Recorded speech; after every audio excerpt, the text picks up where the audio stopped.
발표해 주실 마이클 저스트 작가는 독일 베를린에서 활동 중이며 오늘 세미나에서는 시간성과 형태에 대한 관심사를 공유해 주실 예정입니다. 그럼 마이클 저스트 씨께 큰 박수 부탁드립니다.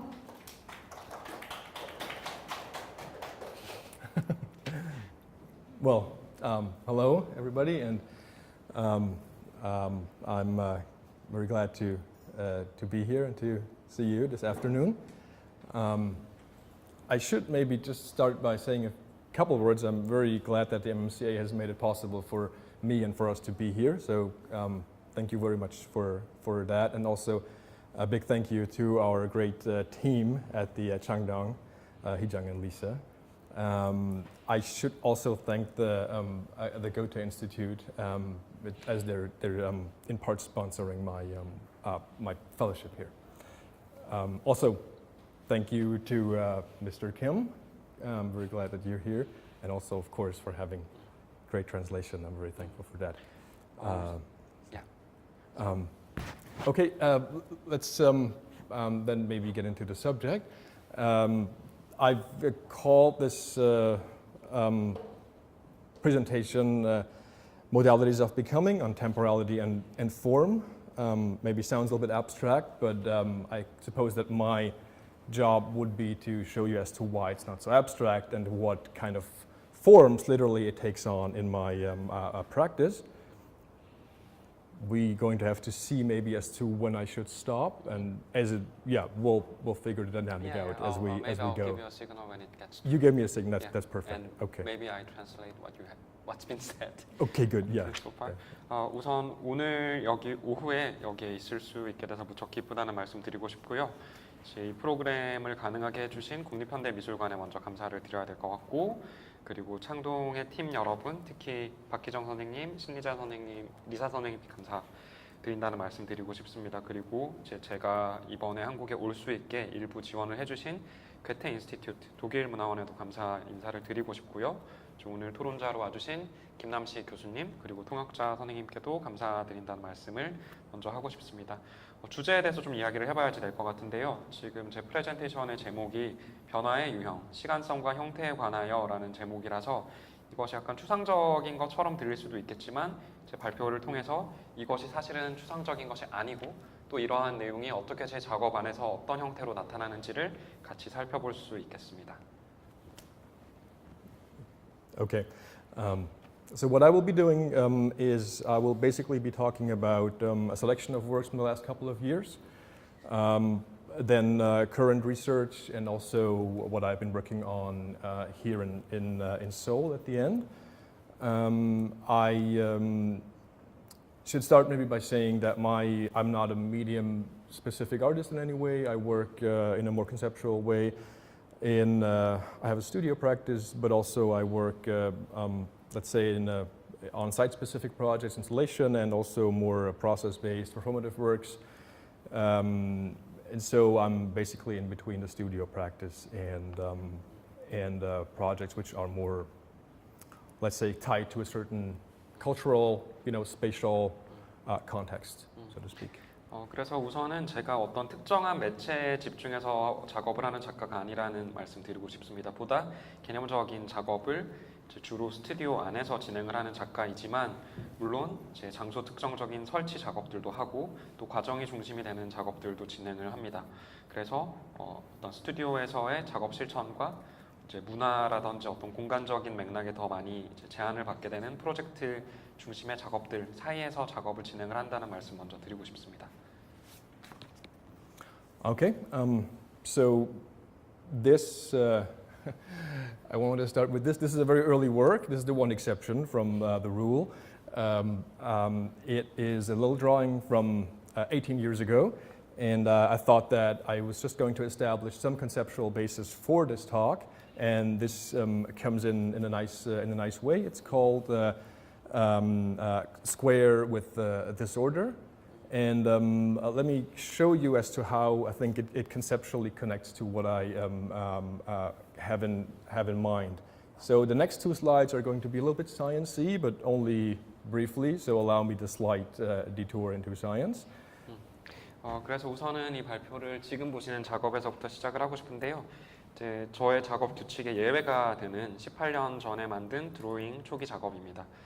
이 작업을 보여드리는 게 어떤 제 작업의 개념적 기반을 설명하기 위해서 되게 좋은 사례가 될 것 같아서 작업을 보여드리게 됐는데요. 제목을 보시면은 이제 무제 괄호해서 규칙이 깨진 사각형이라는 작업입니다. 그래서 다음 두 슬라이드는 조금 이제 과학에 관계된 내용을 보여드리겠는데요. 어쨌든 이 작업이 저의 나머지 작업들과 어떤 식으로 개념적으로 연결이 되는지 좀 말씀을 드릴 수 있을 것 같아요. Okay. So in physics, there's what is called the Second Law of Thermodynamics, and I'm not going to get it in any complicated way, but what I'm interested in is if you see the first line identifies the direction of a process, so there's a sense of how things unfold, of what direction certain things, processes take, and also towards the end, used to introduce concepts of reversible processes and irreversibilities. So that's something I'm very interested in, this idea of temporality and how, how form unfolds over time, both in a more abstract way, but also in a political sense. This idea of let's say societies being able to construct or to give form to their own construction, in a way, I would say.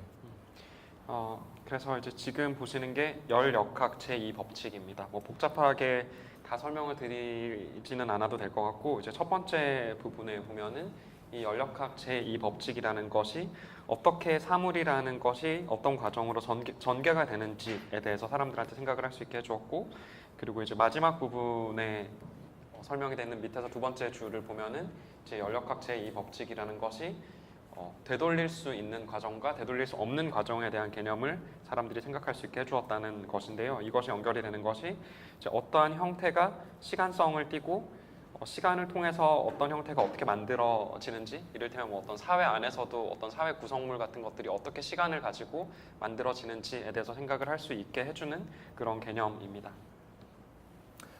And so closely connected to that law is the idea of the so-called arrow of time, which means that time is going in a certain direction, and basically that process is irreversible, and there's nothing we can do about it. So, therefore, if you look at this slide, it's like there is what is presumed to be the Big Bang. 14 billion years in, that's where we're now, and presumably at a certain point, 10 to the 100 years, the system of the universe is going to reach what's called equilibrium, and presumably at that point, everything is going to be in a state where it's an end, so to speak. Like there's a certain determinism in that way to the course that the universe takes.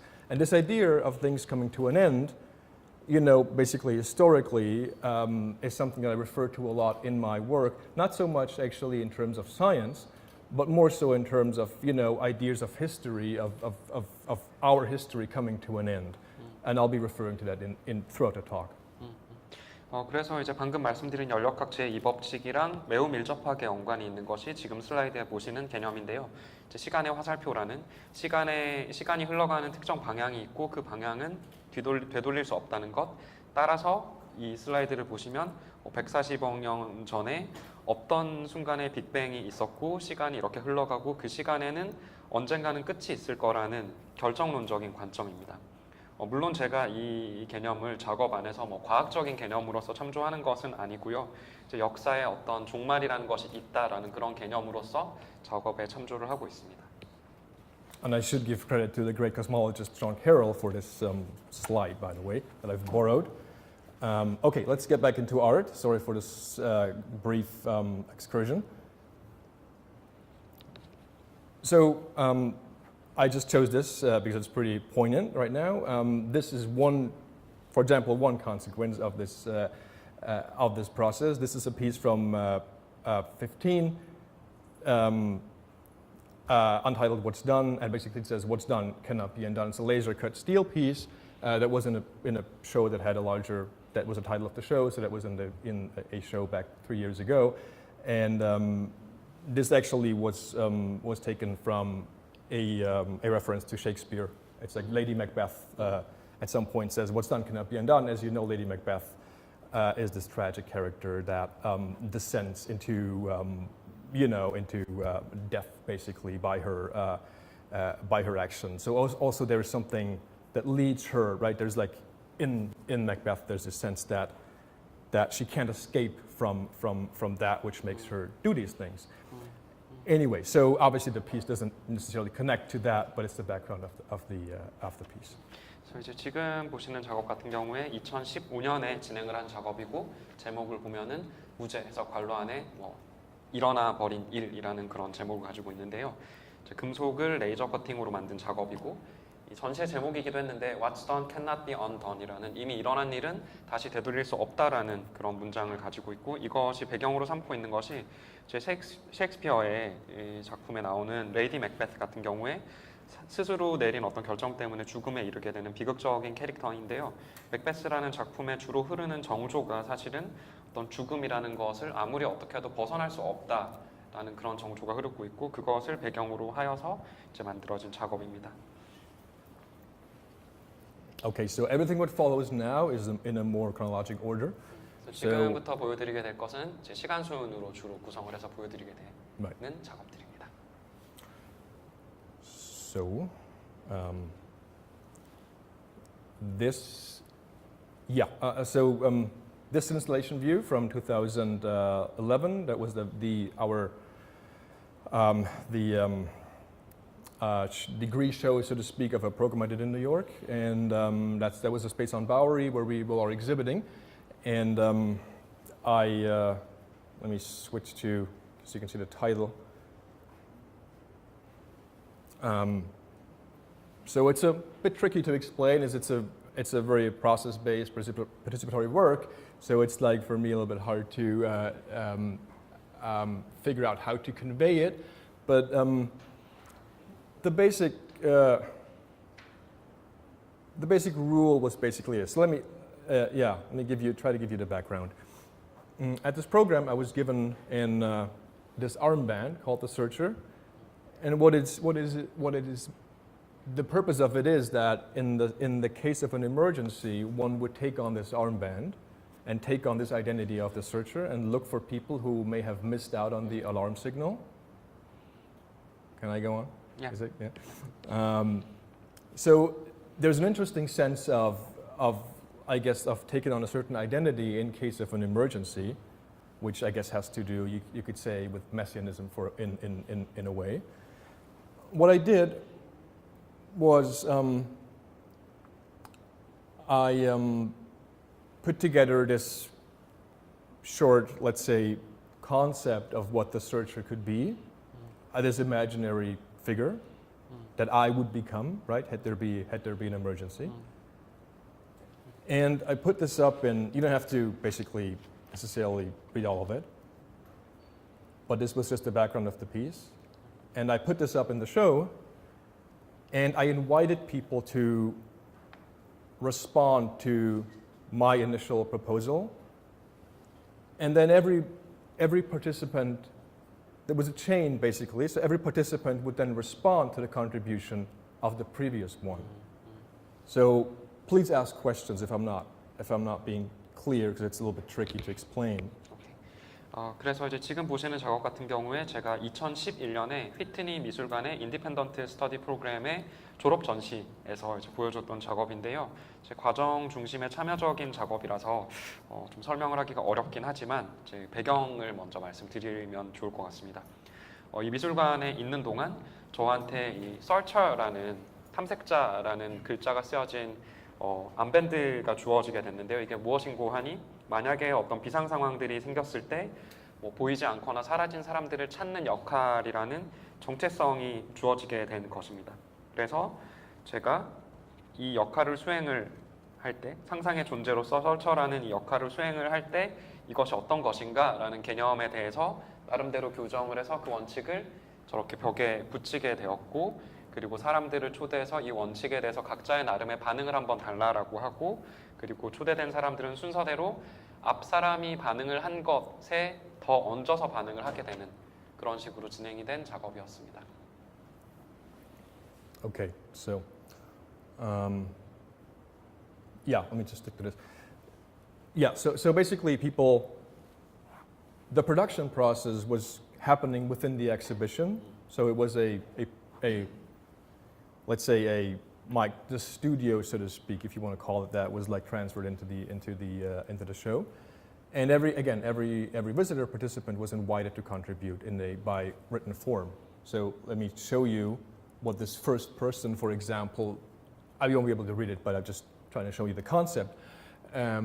This was in response to my initial proposal. This was number 2.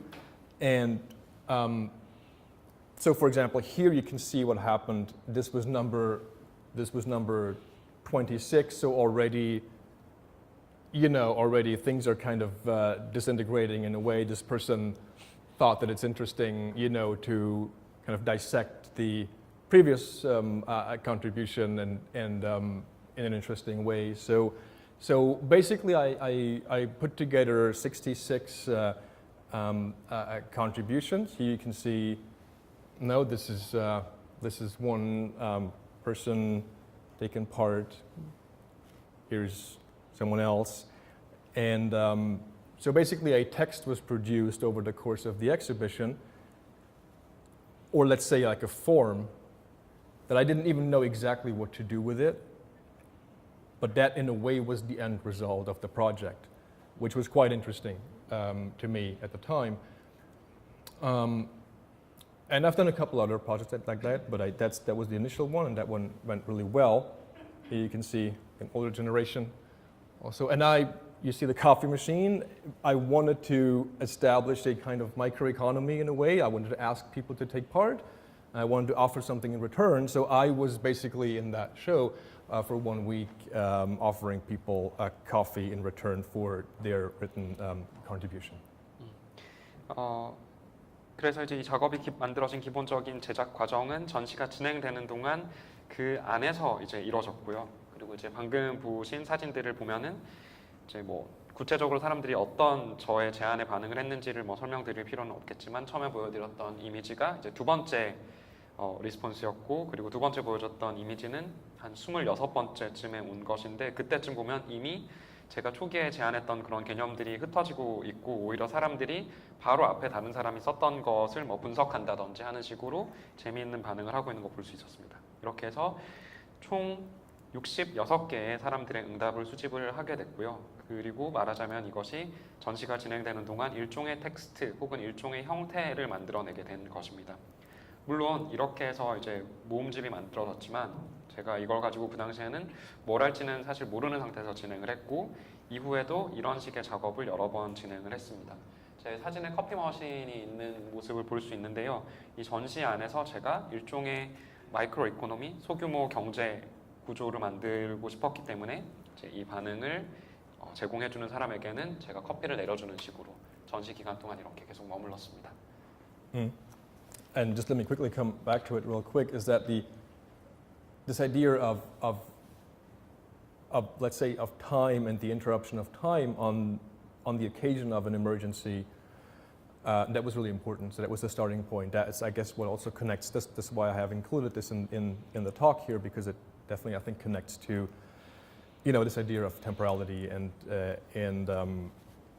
what happens when there's a rupture within that process. 그래서 이제 이 작업의 시작점이 말하자면은 어떤 시간과 그 시간에 개입하게 되는 지점이 이 작업의 시작점이었기 때문에 이 시간성과 그것이 무너지는 순간에 대해서 다루는 오늘 발표에 제가 이 작업을 포함을 시켜보게 된 것입니다. Okay, so I'll briefly talk about this other piece that I'm sure you've seen. That was right next to it, of course. 3 turntables with custom-made records. One, basically, the idea was a conversation, and I put together like an imaginary conversation between Walter Benjamin and Felix Guattari. So I put together quotations from them that would kind of match and that would sort of make sense.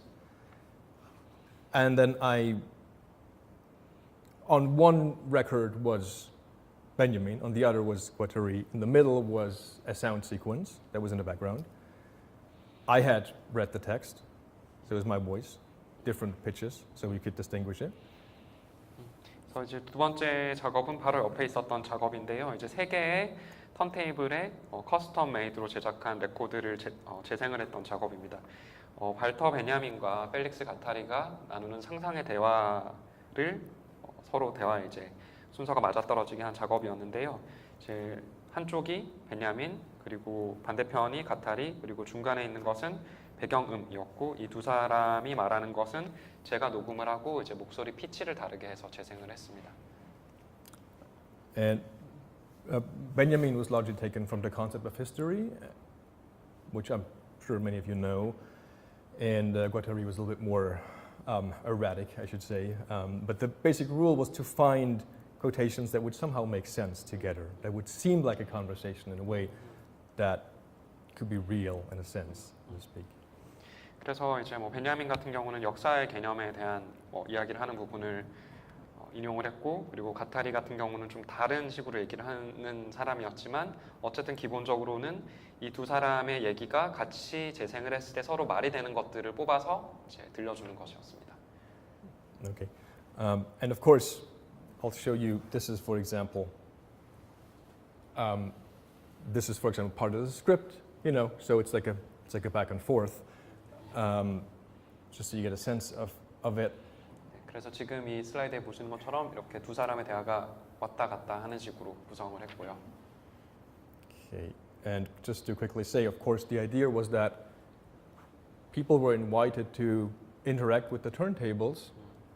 So as in, if you were to start all of them at the same time, they would be in sync, and there would be a real conversation that makes sense, kind of. But of course, once you played with them, they would quickly become out of sync, you know, and so the voices would overlap, and this idea of again of time in sync would kind of be undermined through, you know, your own interactions with these with the turntables. Interact, you mean stop and play and do whatever they want, like with the turntables. Yes. Okay. 그래서 이제 이 사람들이 여기 있는 턴테이블을 마음대로 조작할 수 있게 이제 상호작용을 할 수 있도록 세팅을 해두었기 때문에 그렇게 됐을 경우에는 제가 사전에 구성해둔 이렇게 딱딱 맞아떨어지는 대화들이 서로 시간이 맞지 않는다거나 하는 식으로 해서 이제 시간에 싱크 상태에 있는 시간이 이제 참여자의 개입을 통해서 어그러지는 그런 상황들이 발생을 하게 되었습니다. Okay, I realize the era of time goes fast, so let's fast forward a little bit. This is a work from 2012, 2013 that was made as part of a residency in Los Angeles. And at the time, my project was to look into, let's say, the history of LA pop culture and, of course, the idea of what is behind that surface. So baseball became one signifier that I was interested in, and certain points in time, 65.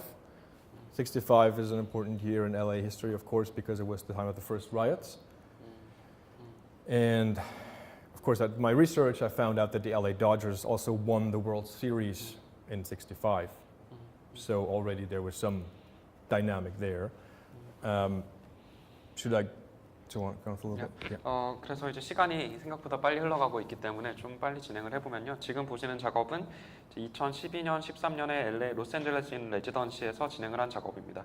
당시에 제가 관심을 가지고 있었던 것이 LA의 대중문화 역사, 그 표면 아래에 무엇이 있는지였는데요. 그러다 보니 자연스럽게 야구라는 주제에 흥미를 갖게 됐고, 특히 시간적으로는 1965년 LA 역사에서 매우 중요한 해인데요. 왜냐하면은 첫 번째 폭동이 일어나는 해이기도 하고, 또 LA 다저스가 그 해에 하필 월드 시리즈를 우승을 한 해라서 흥미로운 어떤 역학이 있는 그런 시간대였습니다.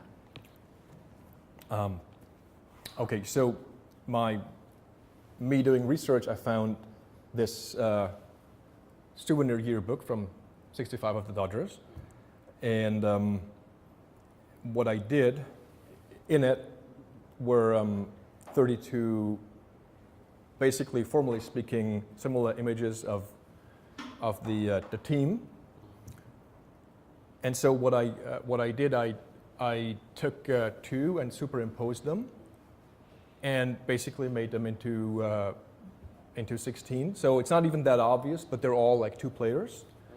So they're not like individuals really anymore, right? They become something else, I guess. You'll see it in the hat, which always says LA twice. Also, that's why the title I've given to it was LA, which also refers to this idea of La La Land, which many Californians, right, call Los Angeles. 그래서 이제 이 연구를 하다가 보니 이제 앞선 슬라이드에서 본 이제 LA 다저스 이어북이라는 책을 찾게 됐는데요.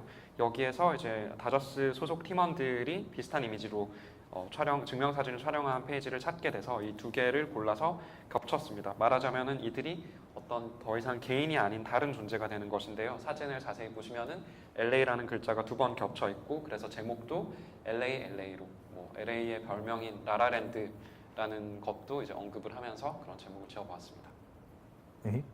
And the basic rule, how they were put together, was actually they had to have a similar orientation in terms of facial features, so as to not make it too distorted. People have asked me if, let's say, skin color played a role. Not at all. Basically, it was just a formal exercise, right? How to get them together, undermine the identity of the players, so that they couldn't be identified. And this is him. This is him. So that it would be the piece would be more about like a cultural phenomenon more so than individual players. And also, of course, some of you may not know the history of the LA Dodgers, which is pretty interesting. They were in Brooklyn before in the 40s. Then they moved over to LA, I think, in the early 50s. And Jackie Robinson, who's an American iconic figure, was the first black player in the major league. So that's in the background. It's not what the piece is about, but it definitely is in the background. 그래서 이제 이 사람들 누굴 겹칠지 고르는 이제 기준은 비슷한 두상을 가지고 있어서 이 사진을 겹쳤을 때 이미지가 너무 왜곡되지 않게 하는 것이었습니다. 어떤 사람들이 이걸 선택하는 데 있어서 선수의 피부색도 영향을 미쳤냐라고 했는데, 그거보다는 이제 얼굴의 형태적인 측면을 더 반영을 했고, 어쨌든 이렇게 겹쳐 놓음으로써 이 선수가 이 선수라는 식의 정체성을 파악하는 것을 없애서 이것이 어떤 개인 선수라기보다 문화적인 현상으로서 접근을 하는 작업이었습니다. 다저스의 역사에 대해서 조금 말씀드리면, 사실 1940년대에는 뉴욕에 있는 브루클린에 근거를 두다가 50년대 초에 LA에 옮기게 됐고, 이제 제키 로빈슨이라는 메이저리그 최초의 흑인 선수가 이제 뛰기도 했던 곳이 LA 다저스라는 그런 배경에서 만들어진 작업이기도 합니다. Okay, thank you. These are just 2 installation views from. That was in the Deutsche Bank Kunsthalle in Berlin. This is a group shot, obviously. So this was me, and of course this, as I just showed you. 지금 보시는 장면 같은 경우에는 베를린에 있는 도이체방크 쿤스탈레에서 진행을 했을 때의 설치 전경이고요. Right. So here is the artist Sabine Hornig. Background is artist Rosa Baba, and yeah, it's quite a big piece if it's installed like that. Okay, so 크기가 큰 규모의 그런 작업이었습니다. let's move on.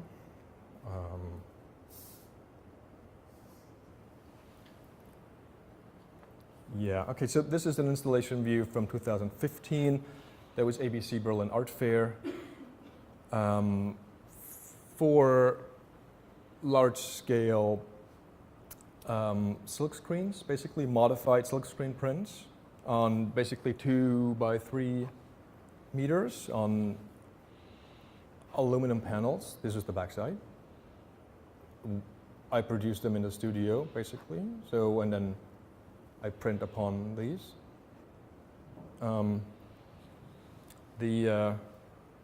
I'll show you more about the technique, which I'm sure you may have questions about in a moment. I'd rather maybe speak about them conceptually first, and then I'll get into how they're done. 그래서 지금 보시는 작업 같은 경우에는 2015년에 ABC 베를린 아트페어에서 보여줬던 이제 대규모 실크 스크린 작업 4점인데요. 크기가 이제 가로 2m, 세로 3m 되는 작업이었고 실크 스크린을 알루미늄 패널 위에 했고 저의 이제 작업실 스튜디오에서 우선 제작을 한 것입니다.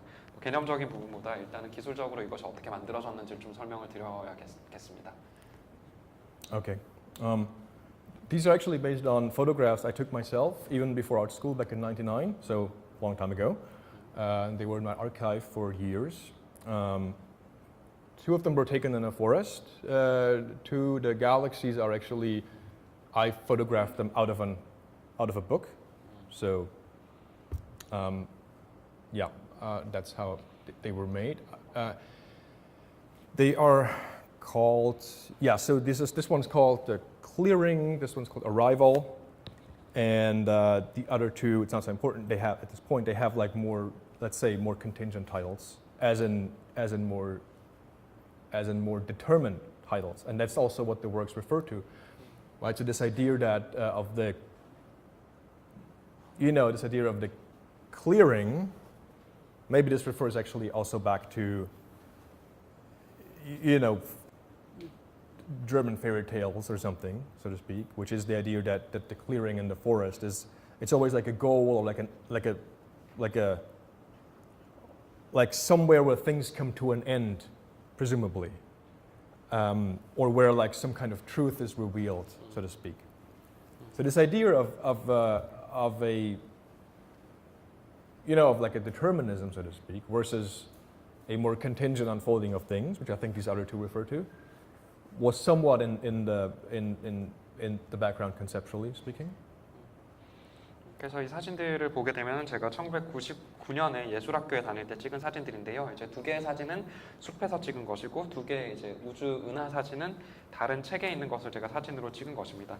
작품 제목들을 좀 보면 이제 하나의 제목은 Clearing이라고 해서 뭐 숲 같은 곳에 비어 있는 곳, 그리고 하나는 Arrival 해서 도착이라는 뜻의 제목이고 나머지 두 작업은 제목을 설명드리는 것이 크게 중요하지 않은 것이 어떤 일시적인 성격을 가지고 있는 제목을 가지고 있었습니다. 이제 클리어링, 비어 있는 곳 같은 경우에 독일 동화 같은 것에 대해서 좀 얘기를 해야 될 텐데요. 독일 동화 같은 데를 보면은 숲 속에 있는 어떤 비어 있는 땅 같은 곳들이 항상 어떤 마지막 결말이 이루어지는 곳이거나 아니면은 어떤 진실이 마침내 드러나는 곳으로서 기능을 하고 있습니다. 그래서 이 개념적인 배경으로 제가 말씀드렸었던 어떤 결정주의와 어떤 우연에 기대는 우연주의의 이제 대립을 개념적인 배경으로 생각을 할 수가 있겠고요.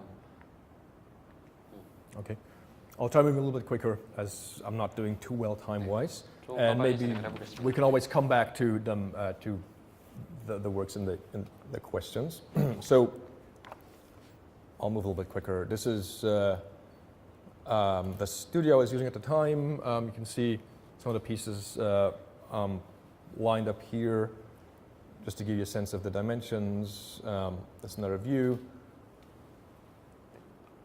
지금 보시면은 제 작업의 크기를 좀 가늠할 수 있는 제 사진입니다. Here's two more that I was quickly going to talk about. Two landscapes, and the photographs that they're based on, I also took in 2012 in during the LA residency. That was north of LA in Carrizo Plain National Park, where you can actually see the physical manifestations of the San Andreas Fault. So they're like literal cracks and gaps in the surface of the landscape. You'll see it better in the other one. So my idea, I thought that if I'm interested in, let's say, the tensions below the surface, which in a more political way, I might as well, look also into plate tectonics, where the same phenomenon is actually at work. So I extended my research into that field. 그래서 지금 이제 두 작업을 더 보여드리고 싶은 것은 풍경을 찍은 것인데요. 2012년에 LA에서 레지던시를 할 때 LA 북부 그리고 LA 북부에 있는 국립공원에 가서 찍은 것입니다. 그 공원에 가면 실제로 산 안드레아스 단층대를 실제로 실물로 볼 수 있는데요. 당시에 저의 관심사가 어떤 표면 아래에 있는 긴장을 정치적으로 어떻게 볼 것인지에 였고 이것이 뭐 물리적으로 드러나는 압력이라는 것이 어떻게 가해지는지가 물리적으로 드러나는 지층이라는 것도 한번 살펴봐야겠다라는 식으로 생각을 더 확장을 해서 찍어본 사진들입니다. Yeah, here's the other one that's, yeah, you can see it's full of these, you know, cracks. It's very interesting. So this should be a series of, I guess, 10. There's only 2 at this point. They're pretty, you know, not so easy to make. But I will show you, and of course, it's also a modified printing technique, which I will go into it right now briefly. This is a view outside the studio where, you know, this is how we produce the screens. They have to be self-made because screens that size, they don't exist. So I had to figure out how to make screens. And here you can see one of the pieces I showed just as it was getting ready next to the screen. And this is inside where the metalwork's done. Here's one panel actually after the printing. And the printing is done with a like a acrylic-based glue, not with ink. So it's like a sticky, transparent print. And then what we did was apply these squares of metal leaf. Then they will stick to the print. And then I'll show you a quick video. 그래서 이제 앞서 보여드린 사진에서는 실제로 땅이 갈라져서 말려 들어가는 모습을 볼 수 있고 결과적으로는 총 10개의 작품으로 이루어진 연작을 만들었습니다. 이 작품을 만들게 된 인화 기법은 사실 표준적인 인화 기법을 살짝 바꾼 것인데요. 거기에 대해서 좀 설명을 드리면 이제 큰 판을 만든 것이 그 스크린이 존재하지 않는 사이즈이기 때문에 직접 만들어야지 됐던 것이고 지금 보신 사진들이 이 작업을 준비하는 과정들인데요. 특히 작업실 안에서 금속 작업을 마친 뒤에 인화를 하는 것이 어떤 잉크를 사용한 인화가 아니라 조금 끈적끈적한 이제 접착제를 가지고 사용을 해서 아크릴판에다가 인화를 하게 된 것입니다. 그리고 그것을 이제 금속 박을 위에다가 입혀가지고 정착을 시켜서 이미지를 만들어낸 것이죠. Okay, let's see how this plays. I'm not sure. Oh, it does, yeah. Okay, good. So here you can see, like, take a little sponge and then, you know, basically rub off the metal leaf, and it'll stick to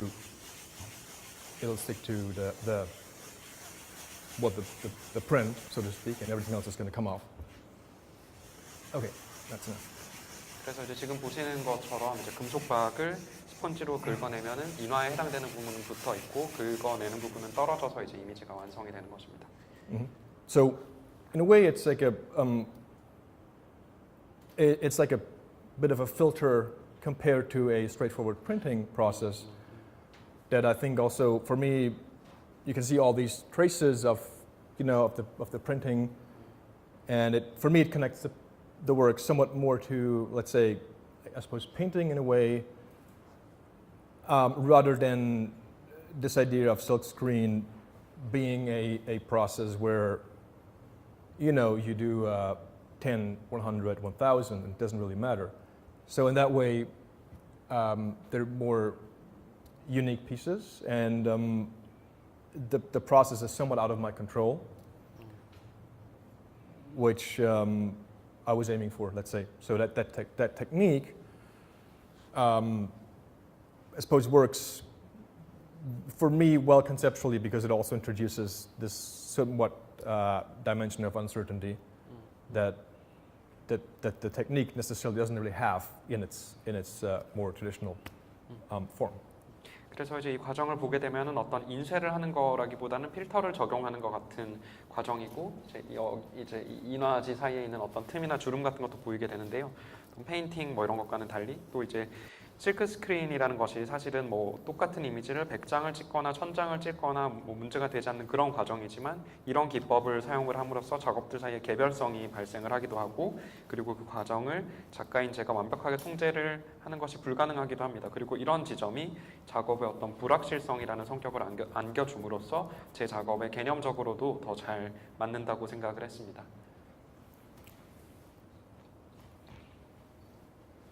Oh no. Okay, good. Okay, so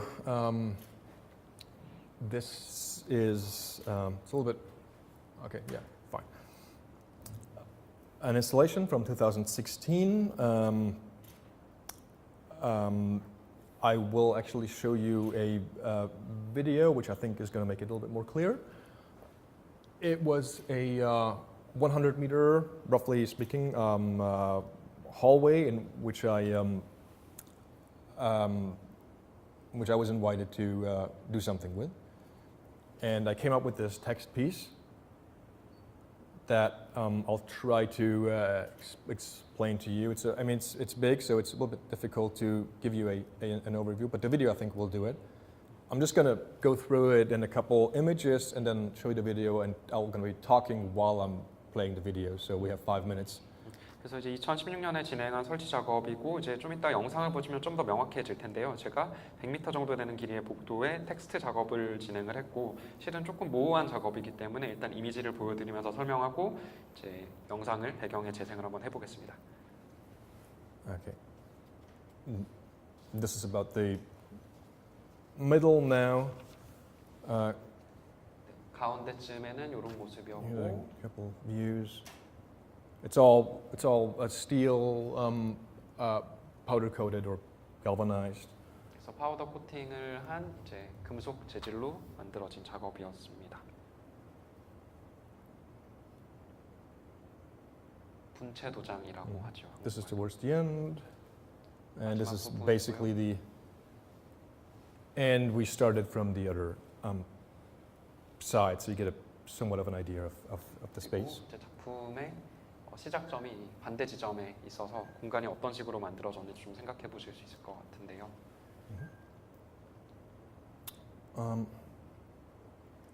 Yeah, this is the text. I will talk about it a little bit more when I play the video. No need to necessarily read it, but the background is taken from the yellow part was taken from Saul Kripke, a philosopher, and then all the rest is taken from Nietzsche's Zarathustra. So you may know that Nietzsche had this idea of the eternal return. Actually, he was quite influenced by Asian philosophy in that way.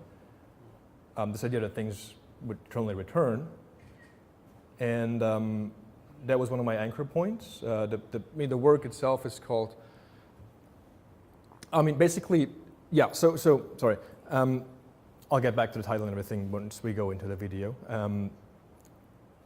Yeah, let me just say the sources. So you know the sources, and my idea of the eternal return in Nietzsche was my first anchor point. And I found this passage in the Zarathustra, which where he introduces the hallway and the eternity, and decided that everything has to will come back.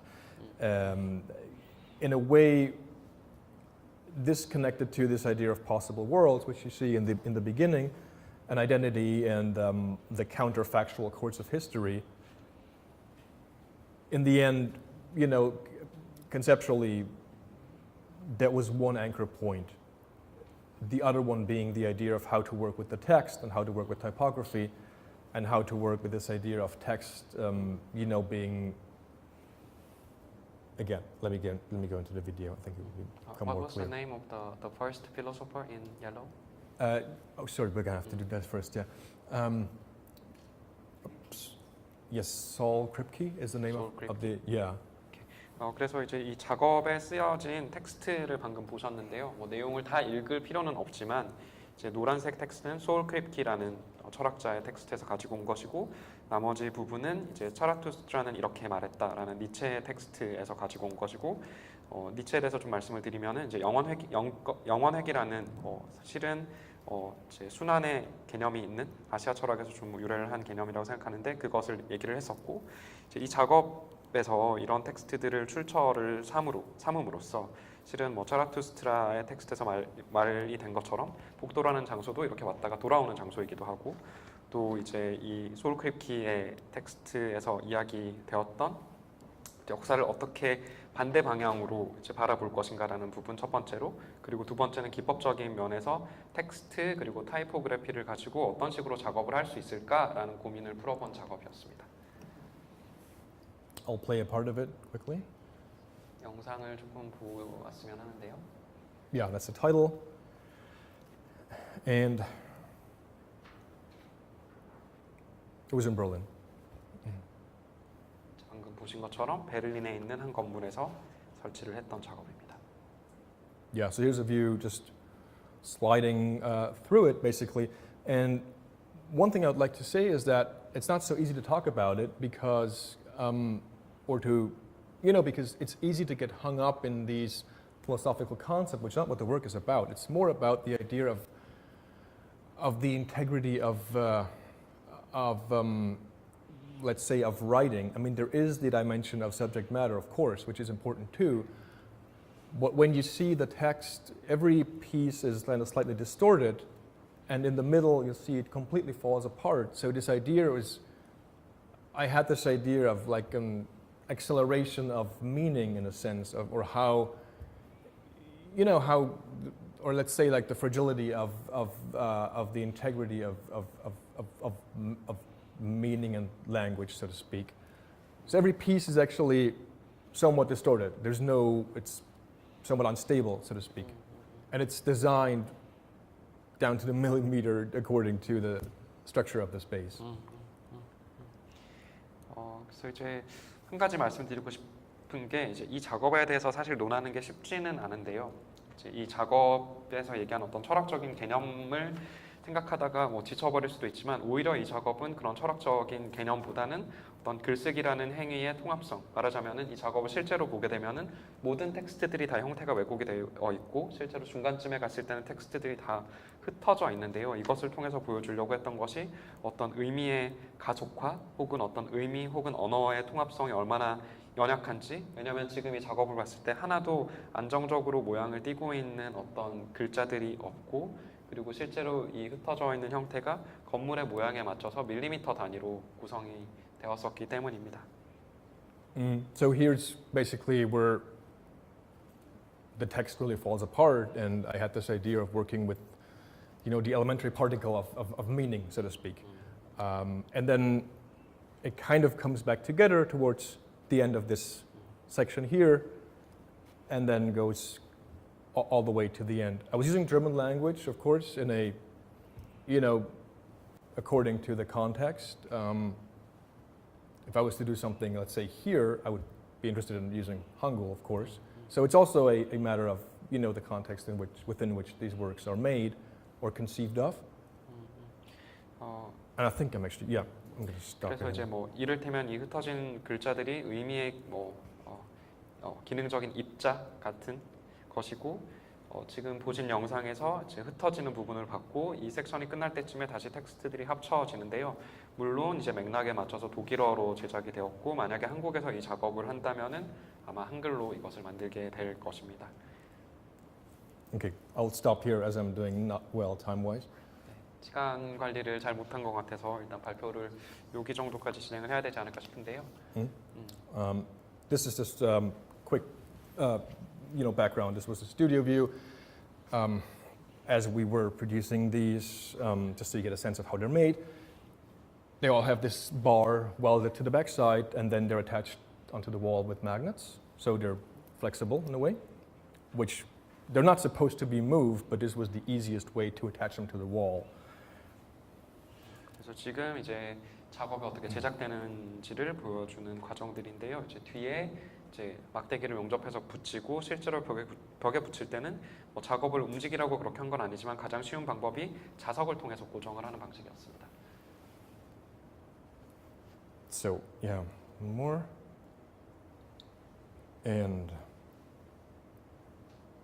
okay, quickly another. This is a work in progress, which I started last year in Beijing together with the Goethe Institute, Beijing, and the German institution. Again, it has not yet been realized. Working in Beijing, public space is kind of complicated, so we'll see what happens. 지금 이 작업 같은 경우는 아직 진행 중인 작업이고 작년에 베이징에 있는 괴테 인스티튜트랑 같이 시작을 한 작업이고요. 중국 같은 경우에 공공공간에서 뭘 한다는 것이 생각보다 쉽지가 않아서 아직 실제로 구현은 되지 않은 상태입니다. Yeah, the project is called Reflections on the Flow of Things, and I'll get into the background of that title in a moment. 네, 그래서 제목은 이제 사물의 흐름에 대한 생각이라는 제목이고요. Those of you who know Beijing, this is Tiananmen Square.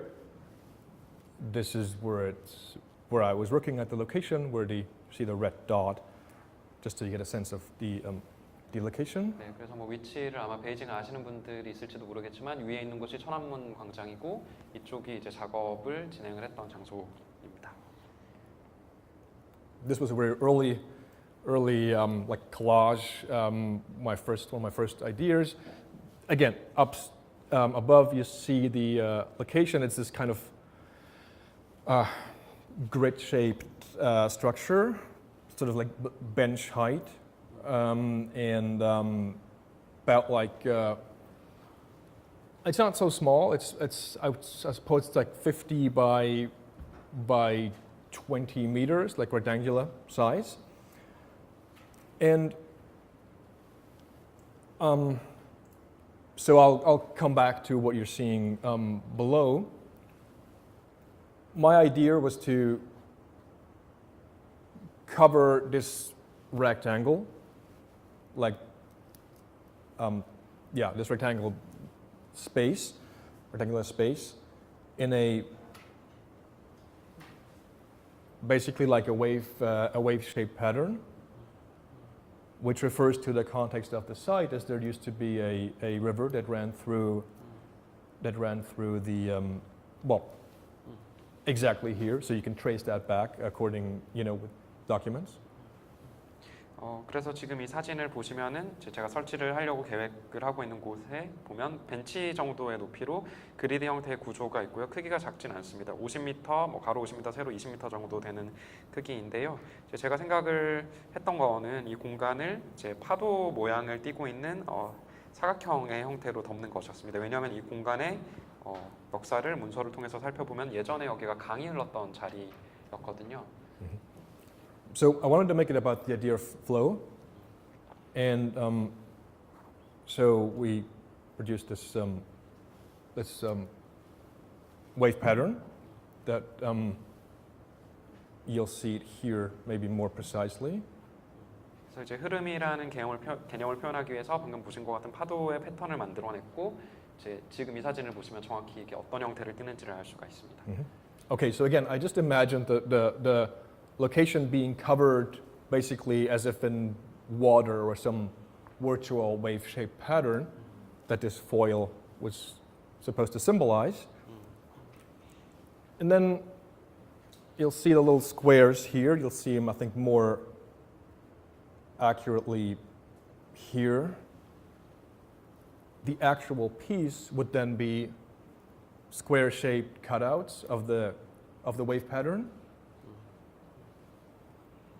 So this is what this is supposed to show, and they would all be at the exact height between, let's say, around this size. And again, they would be cutouts of the wave pattern at that specific location. 그래서 이제 이 공간을 마치 어떤 물 혹은 가상의 파도가 이제 덮고 있는 것 같은 그런 패턴을 만들어내려고 했고, 그리고 여기에 있는 이 사각형을 보시면 실제로 이 작품이 구현이 될 때는 이 공간 전체를 덮고 있는 이 파도를 그 부분에 해당하는 부분을 잘라서 놓는 이 정도 되는 높이로 이렇게 배치를 하려는 그런 생각이었습니다. So, and they would be cast from steel, basically, with their upper surface polished and the rest left just raw steel. 그래서 이제 이거를 금속으로 제작을 해서 이제 윗부분 같은 경우는 연마를 매끈하게 하고 나머지 부분은 그냥 금속 재질 그대로 두려는 생각이었고요. So for me, I'm interested in this idea, of course, of them all being interconnected by this sort of invisible entangledness, so to speak. That like every piece is being dependent on the others,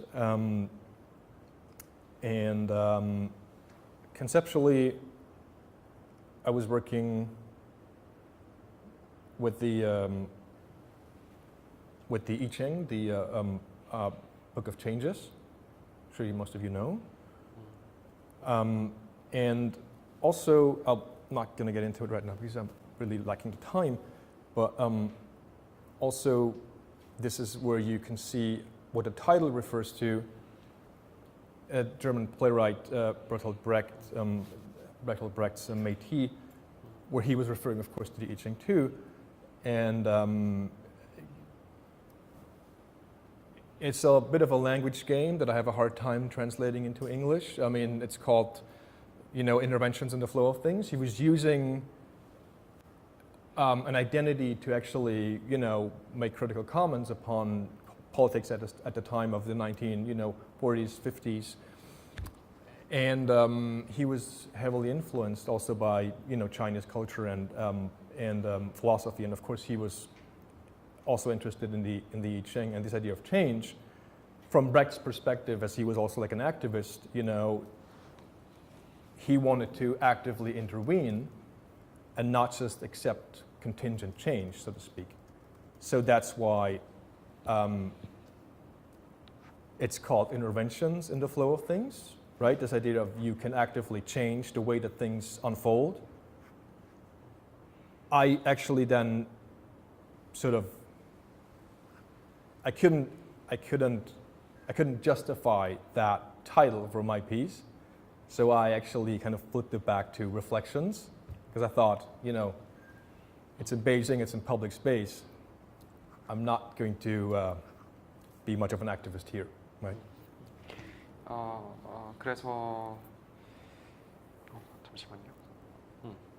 그래서 이제 이 작업들이 보이지 않는 형태로 서로가 이제 연결되어 있는, 이제 엮여 있는 상태이기를 바랬고, 이제 개념적으로는 Book of Changes, 주역 혹은 역경이라고 부르는 책에 영향을 많이 받았습니다. 저희가 지금 더 깊이 설명드릴 시간은 없지만, 지금 이 책을 보시면은 이제 브레이트 같은 경우에도 이런 책을 썼는데요. 이제 어떤 사회를 바꾸고 싶지만 그 사회의 흐름에 가만히 그 흐름만 보면서 동참하고 싶지는 않다, 이런 생각을 하면서 이제 중국 문화라든지 역사 철학에도 상당히 많이 영향을 받았는데요. 이 책의 제목을 따오되 이것을 살짝 좀 뒤틀어서 영어로 저의 작업의 제목으로 삼고 싶었습니다. 특히나 이제 중국에서 제가 이 작업을 진행을 하는데 중국에서 마치 브레이트가 그랬던 것처럼 제가 이 작업을 통해서 어떤 사회적인 변화를 끌어낸다, 이런 걸 하려는 것은 아니었기 때문에. 네. Okay. This is just a view of my studio for anyone interested. At this point, it's covered in papers and text and whatnot. I guess it's just the reason why I included it is that just to show you a sense of how I develop research and ideas, and I usually try to put as many contingent signifiers together and just see what happens. So at this point, it's like a brain, basically, from in my conception, and I always hope that at some point there's going to be like a short circuit and then an idea pops up, so to speak. 그래서 지금 보시는 사진은 이제 각종 종이와 텍스트 등으로 뒤덮여 있는 저의 창동 스튜디오의 모습인데요. 이제 제가 어떤 식으로 리서치를 전개를 하고 아이디어를 이제 뽑아내는지를 좀 보여드리고 싶은데, 주로 이제 어떤 우연적으로 접하는 것들, 혹은 임시적인 것들을 다 붙여놓고 이제 생각을 하다가 어느 순간에 이제 아마 전기가 파박하면은 어떤 아이디어가 떠오르지 않을까라고 기대를 하는 편입니다. Okay. So we're actually approaching the end, which is good because it's about time. I was going to show you, just talk about some research I'm doing right now and what my source material is for that. I'll get into this only for briefly, otherwise it'll become, I guess, too long. But these are important books for me right now, which is Jeremy Click's The Black Radical Tragic, and lots of books by Judith Butler and Catherine Malabou. I'll try to narrow it down what Glick is doing, he's referring back to the Haitian Revolution and colonialism, of course, and he traces that back in repetitions. He's using Eisenstein and Glissant and Malcolm X and so on, and using their work to reenact sort of the resonance of the revolution, which I think is a very interesting idea, this idea of repetition, and that things do not, it's about how not to forget, in a way. And my point, I guess, is that using concepts of Catherine Malabou and Judith Butler in terms of the brain and the body and neuroscience, and how that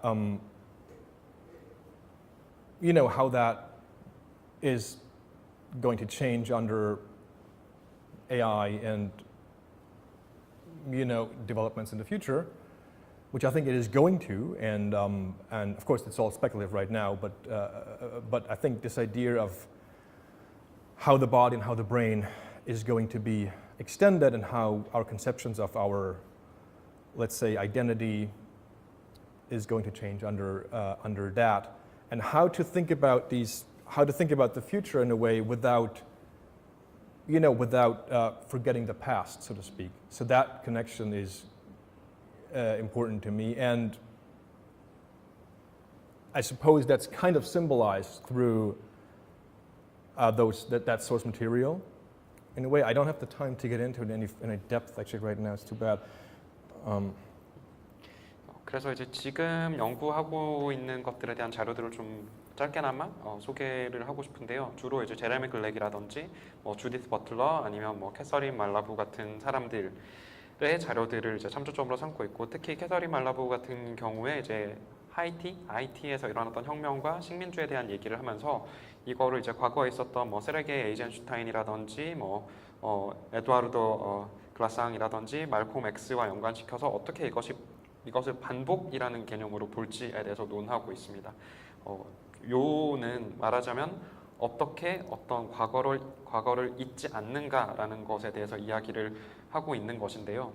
또 다른 이제 점 중에 연구를 하고 있는 점 중에 하나는 특히 캐서린 말라부나 주디스 버틀러, 그리고 이것이 몸과 마음이라는 주제, 그리고 뇌과학이라는 것까지 생각을 했을 때 지금 AI라든지 이런 기술 발전 하에서 어떻게 우리가 미래를 바라보게 될 것인지, 이 상황에서 어떻게 우리의 몸이라든지 두뇌가 확장이 될 것인지, 그리고 이런 상황에서 우리의 정체성 개념이라는 것은 어떻게 변할 것인지, 그리고 이런 상황에서 과거를 대체 잊지 않고서 미래라는 것을 어떻게 바라볼 수 있을지, 이런 것들을 지금 말씀드린 자료들을 통해서 이제 생각을 해보는 중입니다.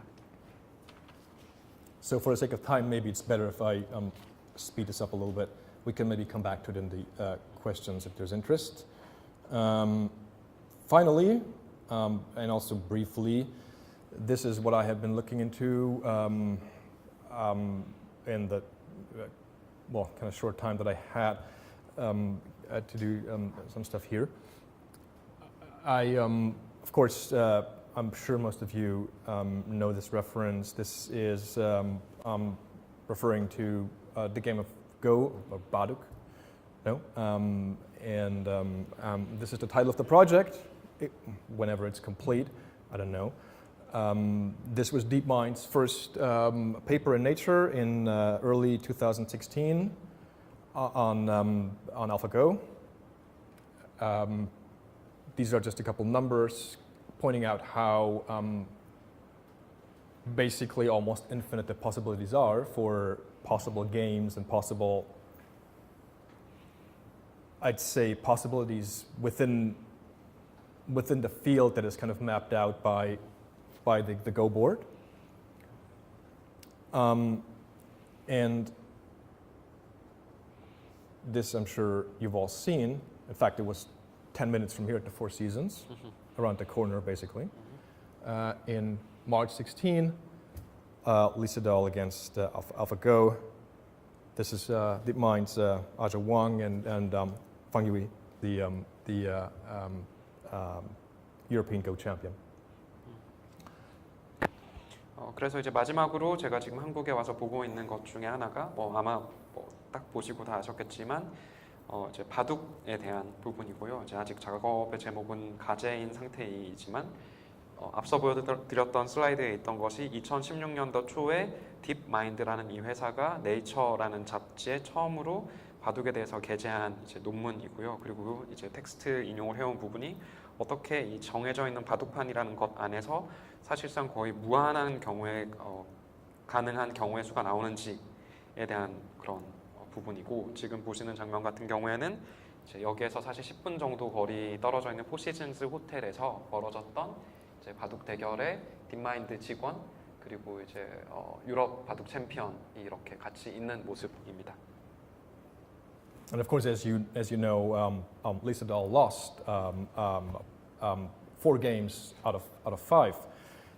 At the time, I remember being incredibly fascinated by that, and it's been in the back of my mind ever since. And so, having a chance to go to Seoul, the idea was kind of obvious to, in a way, work with that. And I'm not going to be very precise right now because I'm really in the middle of it. One of the challenges I think for me is to find ways of working, with a formal, almost like formalist game, and finding entry points of how to connect that to potentially history and politics and culture. A culture, of course, that is obvious, but it's not so obvious how it relates to politics for in a way. It's like chess. It's an abstract game. So I've been trying to find these entry points, and I guess all I can say to you right now is that I've been doing a lot of research and, not even knowing what the medium will be. Sometimes I have a very precise idea of what the medium is going to be for a work. Here I am at a total loss. I have no clue. But I do have a couple connections and anchor points, and I think it'd be very nice to collaborate with certain people on something, and we're about to figure that out. I was almost thinking of this Go board as a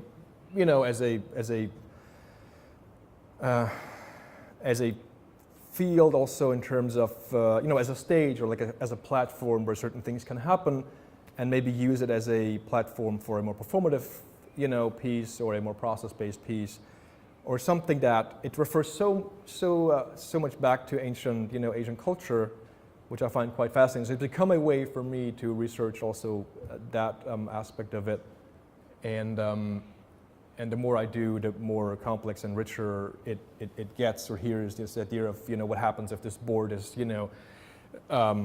warped, and what does that mean? And again, I'm totally speculating right now, but just to give you an idea of what happens when I'm in the middle of something and have no clue where it's going to go, as I am right now. So maybe this is a good place also to end.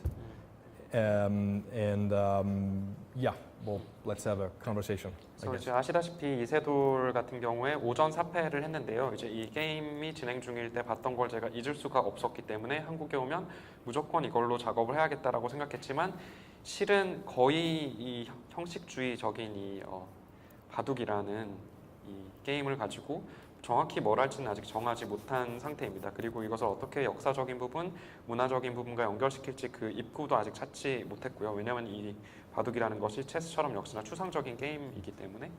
그리고 지금 이거에 대해서 상당히 많이 공부를 하고 있지만, 보통 제가 작업 진행할 때와는 다르게 어떤 매체를 사용할지도 아직 전혀 모르겠는 상태이고, 지금 현재로서는 작업이 차후에 진행이 된다면 어떤 사람들과 일을 같이 하면 좋겠다 정도의 연결점 정도를 찾은 상태입니다. 그래서 어쩌면 바둑판이라는 걸 소재로 활용해서 포머티브한 형성이 작업이 이제 만들어지면서 완성이 되는, 혹은 과정 중심적인 작업을 만들 수도 있고, 그리고 바둑이라는 것 자체가 어떤 상당히 오래된 아시아의 문화의 바탕을 두고 있기 때문에 그것에 대해서 더 알아가면 알아갈수록 생각들이 더 복잡해지기도 하고 풍부해지기도 합니다. 지금 보시는 이미지 같은 경우에는 바둑판이 만약에 일렁거리는 형태로 돼 있다면 어떨까 이런 건데, 작업이 이런 식으로 될 거라기보다는 제가 뭔가를 생각하는 한가운데 있을 때 어떤 식으로 하고 있는지를 보여드리기 좋을 것 같아서 보여드리는 것이고, 발표를 이 얘기를 하면서 발표를 마치면 괜찮을 것 같습니다.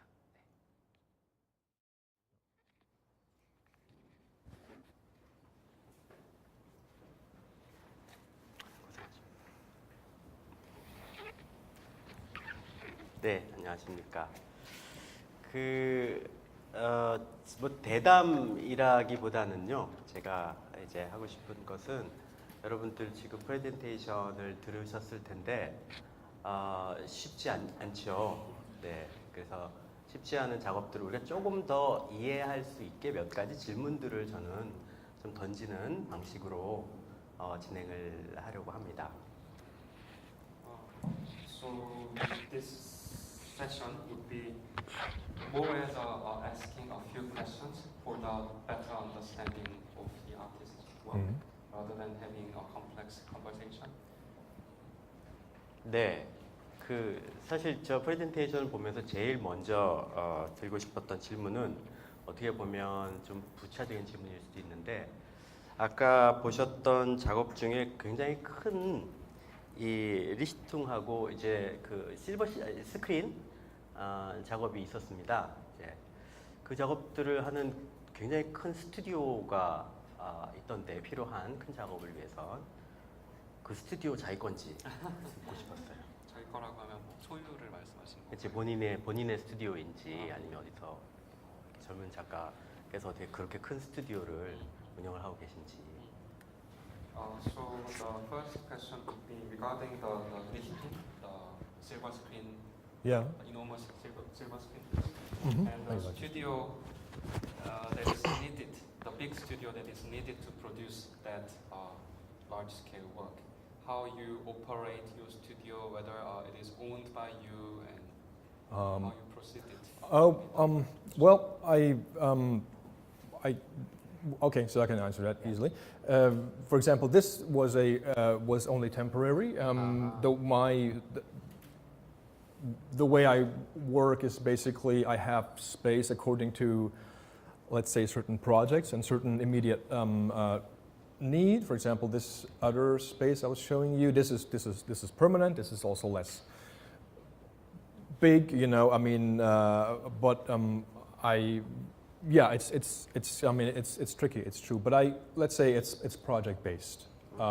So, for example, this I don't have and I don't need all the time. So it's more of a project space I can rent whenever I need it. Yeah. 이제 일시적으로 이제 작업을 진행하는 방식이라고 말씀드릴 수 있을 것 같은데요. 이제 프로젝트마다 이제 공간을 필요한 것들을 빌립니다. 그래서 이제 지금 여러 작업들이 있는 곳들 같은 경우도 일시적으로만 빌렸던 곳이고, 이제 사진 인화하는 곳 같은 경우는 쭉 이제 유지를 하고 있는 곳이지만 실제 크기는 이제 앞서서 보셨던 이미지의 장소들보다 더 작기 때문에 말씀드리자면 프로젝트에 따라서 이제 작업 공간을 달리하는 식으로 진행하고 있습니다. 예, 기본적으로 저 개념적인 베이스의 작업을 하신다라고 아까 말씀을 하셨고요. 여러분들도 그런 작업들 내용을 보시면서 그렇게 들으셨을 겁니다. 그래서 그 중에서 제일 먼저 소개해 주신 The Searcher라는 작업에서 여러분들 보셨을지 모르겠는데 이 아음반드가 있었죠. 옆에 차는 서처라고 하는 이름이 붙은 Can I put it as a searcher? Oh, I'm on it. Sorry. 네, 이 작업인데요. 아까 프레젠테이션 하면서도 조금 얘기가 나왔습니다만, 이 메시아주의와 관련된 작업이다, 이런 얘기를 조금 했었어요. 그래서 여기 제가 읽기로는 여기 나와 있는 이 질문들과 텍스트, 그리고 여러분 보셨을지 모르겠는데 요 옆에 인물 2명의 인물 사진이 있는데, 한 명이 발터 베냐민이고요. 밑에 있는 인물이 펠릭스 가따리, 이 2명의 인물인데, 이런 인물들과도 좀 관련이 있는 것 같아요. 그래서 첫 번째 드리고 싶은 질문은 여기에서 서처라고 하는 존재와 본인이 생각하시는 메시아주의와의 관계에 대해서 조금 더 부연 설명을 좀 해주시면 좋겠다라는 겁니다. The searcher, which involves the band, the word searcher. I think it's been briefly mentioned during the presentation that the work is related with the idea of Messiah. Yeah. And also the questions and text right next to it are the the pictures. One depicting This? No? Yeah. one depicting Benjamin, one depicting Oh, Felix Guattari. mhm. And I think maybe the work is also has a relationship with those figures. But anyway, the first question is that maybe could you elaborate a little bit more on the relationship between the piece or the existence of Sartre and the idea of Messiah or Messianism? Yeah, I mean, yeah, let me try to answer that question. I mean, basically, some of that, I suppose, I have tried to, you know, to outline in this statement. I mean, I suppose the idea of you know, messianism is something that you would find in its most obvious sense in Christianity and Judaism, right? Which, of course, Benjamin was heavily influenced by Judaism for the most part. I would say that